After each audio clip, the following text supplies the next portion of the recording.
Hello there, balik lagi bareng gue Sang Padawan di Ngulik Star Wars.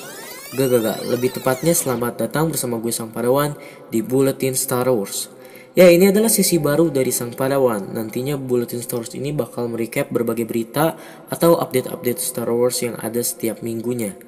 Oke, minggu kemarin kita didapati cukup banyak update-update dari Star Wars, khususnya kabar dari series Disney Plus mereka. Mulai dari series The Book of Boba Fett yang bakal rilis di akhir tahun ini, series Obi-Wan Kenobi, The Mandalorian Season 3, bahkan ada juga kabar dari buku atau game. So langsung aja kita recap berbagai berita dan update Star Wars di Bulletin Star Wars edisi 6 sampai 24 Juli 2021.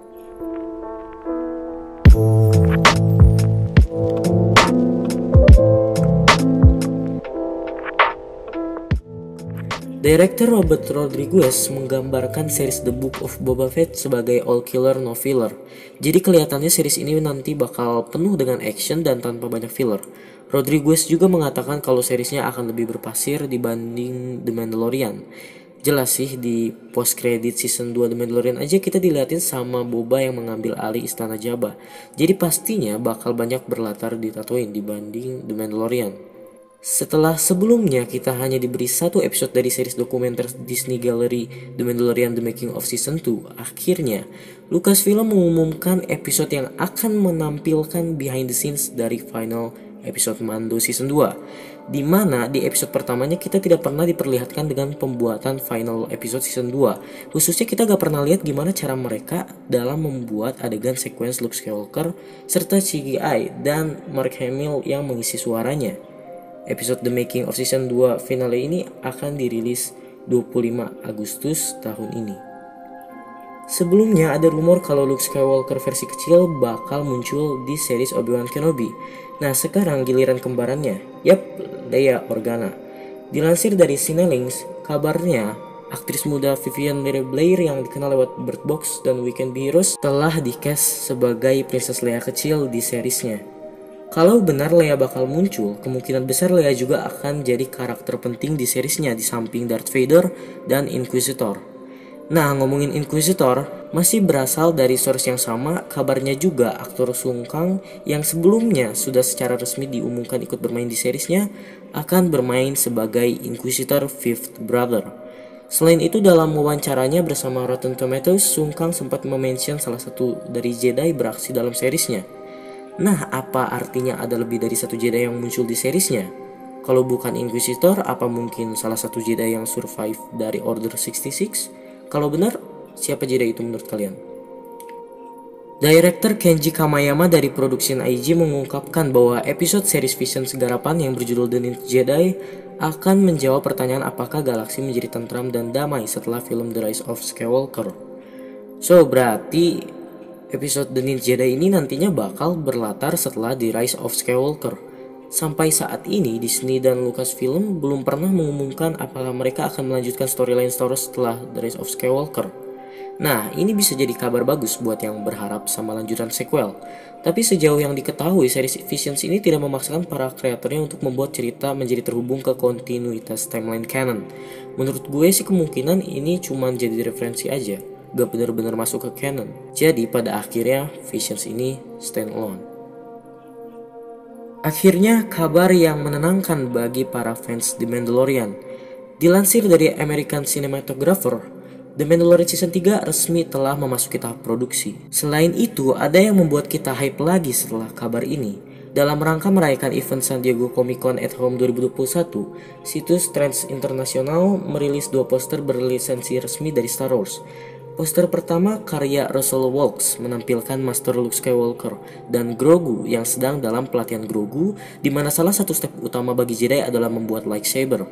Nah, di sini Grogu membuat lightsaber berwarna kuning, melihat dari kyber kristalnya. Poster kedua karya Joe Corny meng-highlight Din Djarin yang memegang darksaber dan menggendong Grogu. Ada juga beberapa karakter di background yang sebelumnya udah pernah tampil di season 2. Dan kemungkinan besar mereka jadi karakter penting di season 3 nantinya. Yang paling menarik sih poster Luke dan Grogu. Setelahnya, ada juga kabar kalau Lucasfilm melirik VFX artis bernama Sam 00K yang sebelumnya bikin deepfake Luke Skywalker dari Mando Season 2 final dengan tujuan untuk lebih mempermirip wajah Mark Hamill muda dengan Luke. Nah, kelihatannya kita dapat hint nih. Jadi, apa Luke bakal kembali tampil bersama Grogu di Mando Season 3? Atau ada kejutan lainnya? Selain The Book of Boba Fett dan The Mandalorian Season 3, ada juga kabar dari series Ahsoka yang juga bagian dari The Mandalorian Universe atau Mandoverse. Dilansir dari LRM Online yang sebelumnya juga sudah menyebarkan rumornya, kini mereka mengabarkan kembali kalau Mena Massoud dan Lars Mikkelsen akan memerankan dua karakter animasi dari Rebels, yaitu Ezra Bridger dan Grand Admiral Thrawn dalam bentuk live action di series Ahsoka nanti. Lars Mikkelsen sendiri adalah voice actor Thrawn di animated seriesnya, jadi kayaknya kalau dari segi suara bakal cocok sih. Untuk Mena Massoud, sebelumnya dia pernah memposting sebuah postingan dengan caption yang katanya mirip dengan quotes dari Ezra Bridger. Hey, just so you know, when I escape I won't hurt any of you. Yeah, that's great. So, apa menurut kalian dua aktor ini cocok? Oke, saatnya kita beralih ke komik. Telah dirilis cover terbaru dari komik event War of the Bounty Hunters. Terlihat ada 4 elemen karakter di sini. Ada Han Solo di dalam karbonit, Boba Fett, Leia, dan Qi'ra. Ya, setelah sebelumnya terungkap kalau Qi'ra dari film Star Story kembali lagi ke Star Wars lewat event komik ini, sekarang kita juga bakal ngelihat dua cewek Han Solo ini saling bertemu. Yang satu pacarnya Han, yang satunya lagi mantannya. Selain lagi rame-ramenya event War of the Bounty Hunters, ada juga seri komik dan novel yang meramaikan media buku Star Wars, The High Republic. Kabar bagus buat fans The High Republic, kemarin Star Wars mengumumkan proyek wave ketiga dari Phase 1 The High Republic. Sebelumnya, mereka telah menyelesaikan wave 1 yang berisi Light of the Jedi, Into the Dark, Tales of Courage, komik The High Republic, dan komik The High Republic Adventures. Serta wave 2 yang berisi The Rising Storm, Out of the Shadows, Race to Crash Point, dan Tempest Runner. Diumumkan wave ketiga di High Republic akan berisi The Valiant Star karya Claudia Gray, Eye of the Storm karya Charles Soule, Mission to the Disaster karya Justin Erland, dan Midnight Horizon karya Daniel Jules Older. The Valiant Star akan mengakhiri phase pertama dari The High Republic. Miniseries Eye of the Storm akan berfokus pada Merchant Row, salah satu dari kelompok Nihil, yaitu musuh utama dari seri The High Republic. Setelah media live action dan buku, kita akan beralih ke game. Tapi sayangnya ini kabar buruk. Lewat Twitter, AI Star Wars resmi mengumumkan bahwa mereka batal menampilkan game terbaru Star Wars apapun di 22 Juli kemarin. Sebagai gantinya, mereka akan mereveal proyek terbaru mereka pada tahun depan. Mungkin sembari merayakan Star Wars Celebration 2022 di Anaheim, US. Ya, itu tadi recap Bulletin Star Wars edisi 6-24 Juli 2021. Untuk konten berita yang lebih cepatnya, kalian bisa follow Instagram dan Twitter Sang Padawan di @sangpadawan. Rencananya Bulletin Star Wars bakal diupload setiap hari Minggu atau Senin. Jadi sorry kalau ini telat dan semoga ini bisa berjalan lancar. Gimana menurut kalian? Like, share, and subscribe. Cek video yang lain.